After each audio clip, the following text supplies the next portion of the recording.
I feel like we had more action, excitement, twists, and turns in this one episode today than we have for all the rest of the season so far. By all accounts, this has been a bland season of Big Brother. We've had one big group running the house, and everyone else just unable to even attempt to do anything to stop them. You know, 6 people working together in a game with 16 people, well, that leaves lots of other people to potentially bond together to do something about it. And this season, we just have not seen any of that. It's just been people just hanging out, doing whatever the group of 6 wants to do. And it's been pretty subpar as far as Big Brother goes. And then tonight, we had all sorts of stuff going on, from Ian getting sent to medical and not being able to play in the POV, a absolutely heartbreaking POV veto competition, the all the drama with Tyler and Bayleigh and Da'Vonne, and then Christmas's decision at the very end. Absolutely wild. Let's just quickly cover Ian. You know, Ian gets selected to play in the POV, and he isn't feeling good. Says he basically hasn't slept for 2 days, having chest pains, and he all of a sudden he just goes to medical. He's not playing in the competition, and that's sort of all the information we get. Like, we don't know what's going on. We don't know if he's still in the house or if he had to get medical attention. Like, we just didn't get any information. Like, it was a storyline, and then all of a sudden just nobody's talking about it, and I'm just sitting there thinking, hey, what's happened to Ian? Like, where's Ian? Like, what is going on? From there, let's just jump into that veto. What a wild ride. You know, Bayleigh and Da'Vonne, they're on the block. This is their chance to win.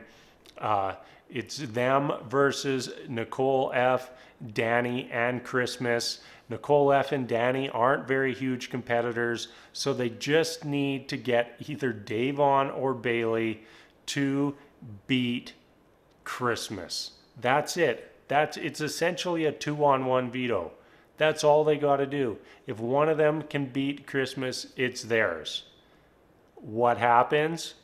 Boom, boom. 2 false starts. Bayleigh, Da'Vonne out. They're in 4th and 5th place. That's wild. Their lives are on the line. Like, and it's one of those competitions for the first round. Like, really all you want to do is a not false start. You know, you don't even have to watch the boards at the far end.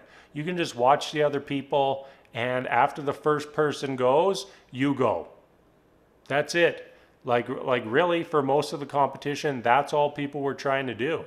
And just absolutely wild to me. They're out. They're in last and second last place. And then another crazy thing happened in the veto. So Nicole F. goes out. She's got $5,000. So, and Christmas is the winner. She knows Christmas is the winner. Christmas is obviously going to take the veto. And what does Nicole F. do? She goes and gives the $5,000 to Da'Vonne and takes the slopetard punishment from Da'Vonne.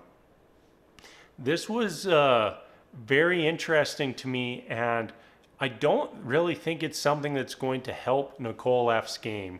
For the most part, she's been playing pretty quiet, but kind of started to work with Da'Vonne along with Dani a little bit today.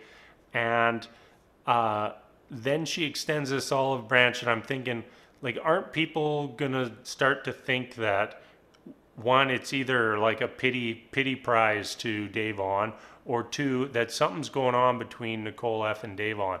So, like, very suspect to me. And I think that the majority of players it's not a move you have to do. It's an unnecessary move. She has the $5,000. She knows she's not going to get the veto. Just take the $5,000 and don't worry about it. But she swapped and leaves Christmas the veto. and Da'Vonne with $5,000. So that's kind of interesting. But in the end, Christmas wins. She's got the HOH, she's got the POV. Obviously, noms are going to say the same, right? Maybe not. All of a sudden, we got this new storyline going with Tyler, and he's essentially trying to self-evict. And this was a very bizarre scenario to me because Tyler goes to Da'Vonne and Bayleigh and says, hey, look, I'm sorry. I feel responsible for you two being on the block. I'm going to go ask Christmas to take one of you two down and put me up in your place and send me home. He goes to Christmas. He has this conversation.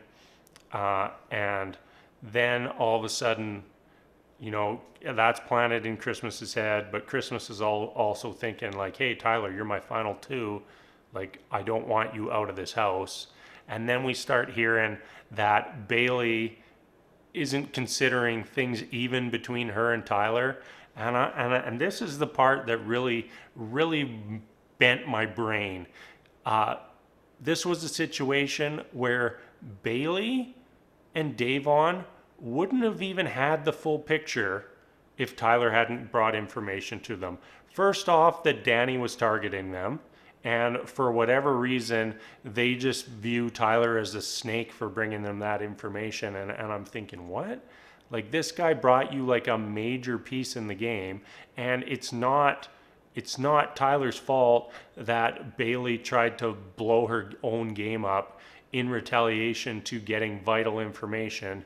And then two, he comes in and says he's going to go and try to sacrifice his game so that they can stay in the house, and Bayleigh still isn't satisfied. This is the kind of gameplay that you just can't have in Big Brother. Like, you can't carry that old grudge. You have to think with your brain. You always have to think with your head. You know, there's so many situations where people play either with emotions or with their heart and not their brain, and it causes them to lose. And I think that this is another situation where we're likely to see Bayleigh go home tomorrow, and all because, you know, she just couldn't accept a gift from Tyler and move on. So, I was real gutted to watch all the Tyler stuff because my last episode I said, hey, I think I'm going to start cheering for Tyler this season. And all of a sudden, he's not happy about having to go around and lie to people and manipulate people, and doesn't want to be in the game, wants to go home to see Angela.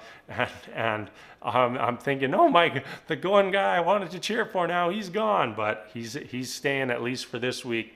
And I'm interested to see how things play out from here, because I honestly really don't know. I think that's it for tonight. That was like I said, a wild episode. And I want to see what is the next thing to fall out in this house right now, because I definitely guarantee there's more to come.